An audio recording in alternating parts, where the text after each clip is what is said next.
잠깐요. 지금 이 영상 타이밍이 있습니다. 환율이 내려오고 있습니다. 1,503원까지 올랐던 환율이 1,492원까지 내려왔어요. 뉴스에서는 이렇게 보도합니다. 호르무즈 해협 긴장 완화, 유가 하락, 환율 안정세. 그런데 저는 이 뉴스를 보고 바로 이런 생각이 들었습니다. 잠깐, 이거 진짜로 끝난 건가? 아닙니다.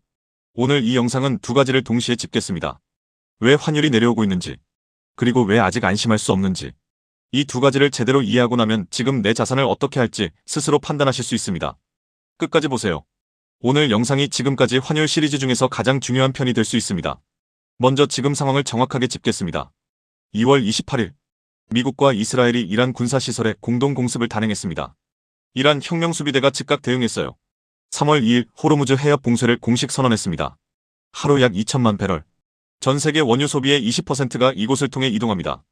봉쇄 직후 유조선 통행량이 70% 이상 급감했어요. 150척 이상의 선박이 위험을 피해 해협 밖에서 정박했습니다. AP 몰러-머스크, 하파크로이트, 세계 최대 해운사들이 즉시 운항을 중단했어요.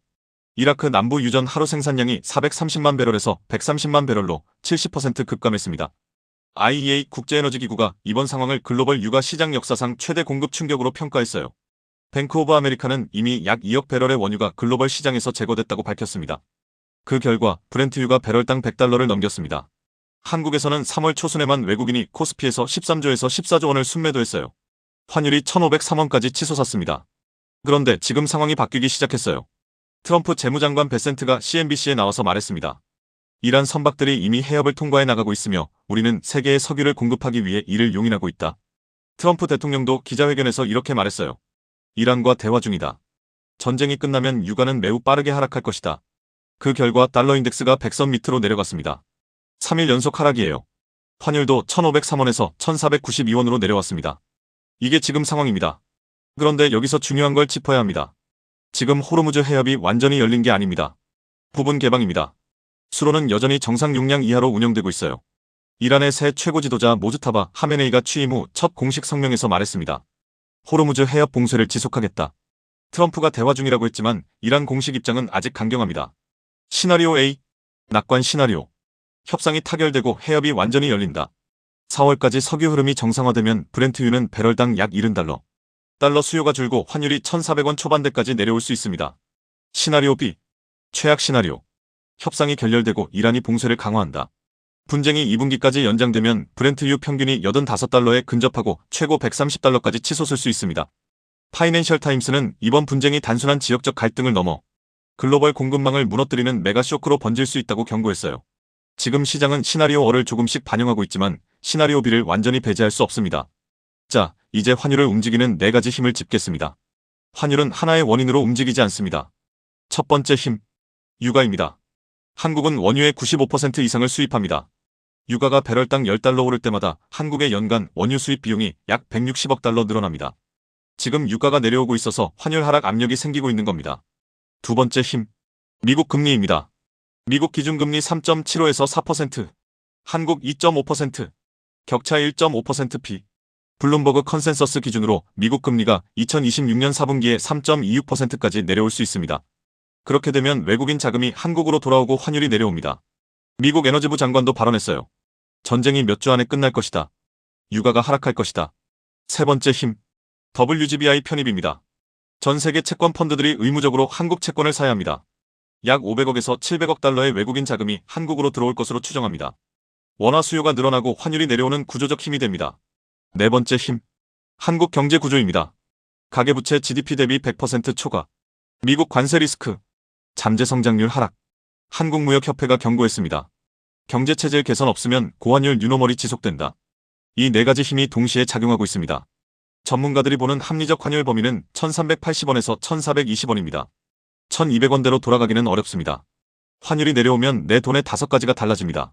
첫째, 기름값, 전기요금, 밥값이 천천히 안정됩니다. 단, 올라갈 때는 빠르고 내려갈 때는 느린 게 물가의 특성이에요. 둘째, 대출 금리 인하 가능성이 생깁니다. 환율 안정에서 금리 인하까지 최소 6개월에서 1년이 걸립니다.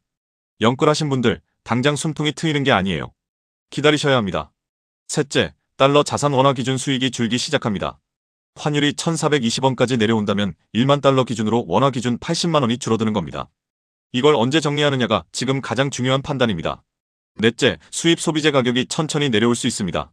올릴 때는 빠르게, 내릴 때는 천천히. 소비자에게 불리한 구조입니다. 다섯째, 해외여행 비용이 줄어드는 구간이 옵니다. 환율이 1,500원에서 1,400원으로 내려오면 1만 달러. 여행 경비가 원화 기준으로 100만 원 저렴해집니다. 하반기 해외여행을 계획하고 계신 분들 환율 움직임을 보면서 타이밍을 잡아보세요. 자, 지금부터가 오늘 영상의 핵심입니다. 이건 투자 권유가 아닙니다. 이 흐름에서 어떤 시각을 가져야 하는지의 이야기입니다. 4가지입니다. 첫 번째, 달러 자산, 지금 점검하세요. 환율이 1,500원일 때 달러 예금이나 달러 ETF에 들어가셨다면 지금이 목표 수익률을 확인할 타이밍입니다. 환율이 1,420원까지 내려온다면 지금 대비 약 5% 하락입니다. 달러 자산의 원화 기준 가치가 5% 줄어드는 겁니다.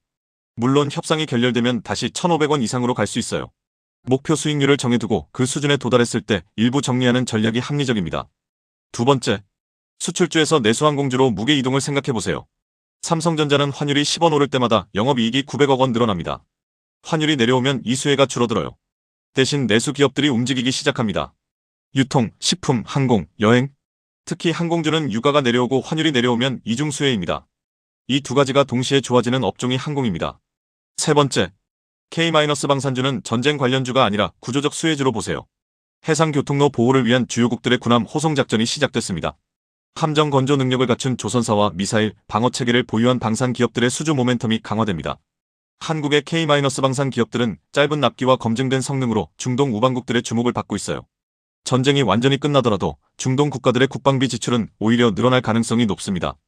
방산주를 전쟁 관련주가 아니라 구조적 수혜주로 보는 시각이 필요합니다. 네 번째, 변동금리 대출 고정금리 전환은 아직 유효합니다. 환율 안정에서 금리 인하까지 시차가 있어요. 그 사이에 변동금리 대출 이자는 계속 나갑니다. 지금 고정금리로 전환하는 게 아직 유효한 판단입니다. 환율이 다시 폭등할 수 있는 리스크 3가지입니다. 첫 번째, 이란 협상 결렬. JP모건이 경고했어요. 해상 운송이 재개되지 않을 경우 하루 최대 470만 배럴의 석유 공급 손실이 발생할 수 있다. 봉쇄가 지속되면 유가 130달러, 환율 1,550원에서 1,600원까지 갈 수 있습니다. 두 번째, 미국 관세 리스크. 미국이 한국을 포함한 60개국을 대상으로 강제노동 관행 관련 조사를 시작했습니다. 관세로 이어지면 외국인 자금이 이탈하고 환율이 올라갑니다. 세 번째, 한국 가계부채 리스크. 주담대 금리 6.5% 상황에서 부동산 시장이 흔들리기 시작하면 금융 시스템 전체에 충격이 올 수 있어요. 이 3가지 리스크를 동시에 보고 계셔야 합니다. 방향이 바뀐 것처럼 보이지만 아직 불확실성이 큽니다. 정리합니다. 환율이 내려오는 이유 3가지. 호르무즈 부분 개방, 미국 금리 기조 전환, WGBI 편입. 아직 안심할 수 없는 이유 3가지. 이란 봉쇄 지속 선언, 협상 결렬 시 유가 130달러, 한국 구조적 리스크. 지금 해야 할 건 4가지. 달러 자산 점검, 수출주에서 내수항공주 이동, K-방산 구조적 수혜주 시각, 변동금리 고정금리 전환. 파이낸셜 타임스는 말했습니다. 에너지 보건력이 곧 국가안보입니다. 한국은 원유의 95%를 수입합니다. 내 기름값, 내 물가, 내 대출, 내 자산. 모두 중동 정세와 직접 연결돼 있습니다. 이걸 아는 사람과 모르는 사람. 1년 뒤에 큰 차이가 납니다. 다음 영상에서는 환율 1,400원대에서 어떤 자산이 가장 크게 반응하는지 숫자로 짚겠습니다. 댓글로 여러분의 생각을 알려주세요. 그 댓글이 다음 영상 주제가 됩니다. 구독과 좋아요 부탁드립니다. 다음 영상에서 뵙겠습니다.